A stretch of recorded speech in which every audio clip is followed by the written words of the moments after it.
السلام عليكم ومرحبا بكم في قناتي. اليوم جبت لكم وصفة من وصفات الرز. هذه الوصفة نعتمدها كي نكون مزروبة، طريقة خفيفة ظريفة. قناتي جديدة، نتمنى منكم تدعموني بمتابعة وتفعلوا زر الجرس باش يوصلكم كل جديد. هنا حطيت لكم المقادير. البولي على حسب افراد العائله، هوليك بعد ما غسلته ونظفته. هاي الطماطيش، البصل مع الثوم، التوابل. انا درت ملح، فلفل كحل وقرفه وكركم. زدت في طنجره، درت 2 مغارف زيت ومغرفه سمن. انا ما نحبش ليدان بزاف خاطر الدجاج فيه ليدان. الان نحط الاطراف تاع البولي تاعي تحمسوا هامليك. نار قليله، درت نار قليله راهم يتحمسوا في نار قليله. ونقول لكم خياتي، التحماس هو سر الطبخه البنينه. دوك نزيد التوابل. اللي ما تحمسش الماكله تاعها ما تاكلش، تجيها بنينه. التحماس حمسي 10 دقائق 5 دقائق، حمسيها الدجاج تاعك يتحمس. نغلق الطنجره ونخليه يتحمس بعقله.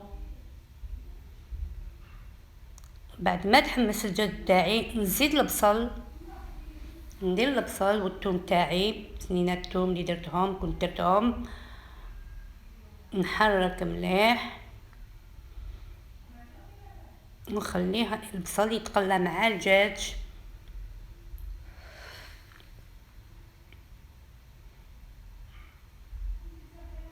الان نضيف الطماطيش تاعي المصبره. مرة ندير معاها طماطيش تاع الحب لكن ما عنديش،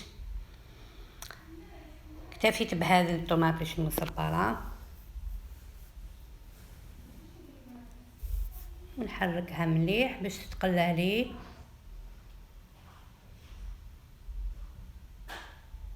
هكذا مليح مليح. نضيف الزيتون تاعي افيلي.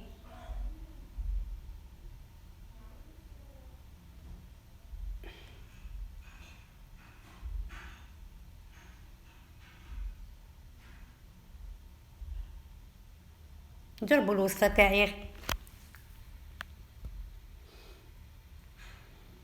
نزيد زروديه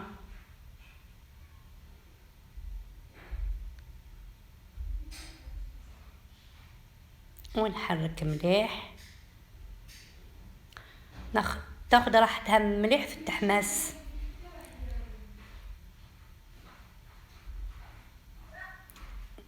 زروديه ايضا تحب تتحمس.